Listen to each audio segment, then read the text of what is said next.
RK நகர் மணி மக்களுக்கு நல்லது மட்டுமே பண்ணணும் அப்படின்னு சொல்லிட்டு மனசாட்சியோட தமிழக வெற்றி கழகம் அப்படின்னு சொல்லிட்டு தளபதி விஜய் அண்ணா அவர்கள் கட்சி ஆரம்பிச்சார். எந்த தவறும் செய்யாம எந்த எவிடன்ஸும் இல்லாம அவருக்கு சிபிஐ விசாரணை. இன்னைக்கு ஒவ்வொரு நாளும் நெருக்கடி கொடுத்துக்கிட்டே இருக்காங்க. சரி, எந்த எவிடன்ஸும் இல்லாம தளபதி விஜய் அண்ணா அவர்களை சிபிஐ விசாரணை அப்படின்னு சொல்லிட்டு விசாரிச்சுட்டு இருக்காங்களே, எல்லா எவிடன்ஸும் இருக்கு.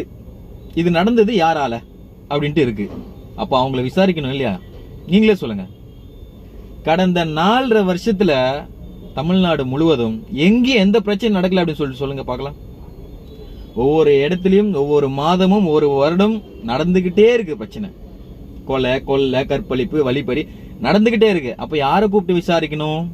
எத்தனை பேரை விசாரிக்கணும்? இது உங்க தொகுதி தானே, இது உங்க ஏரியா தானே. ஒரு வாட்டி நடந்தா பரவாயில்ல, ஒவ்வொரு வாட்டி நடந்துகிட்டே இருக்கு. ஏன் இவ்வளவு அலட்சியமா இருக்கீங்க? நாங்க எதுக்கு உங்களை தேர்ந்தெடுத்தோம்?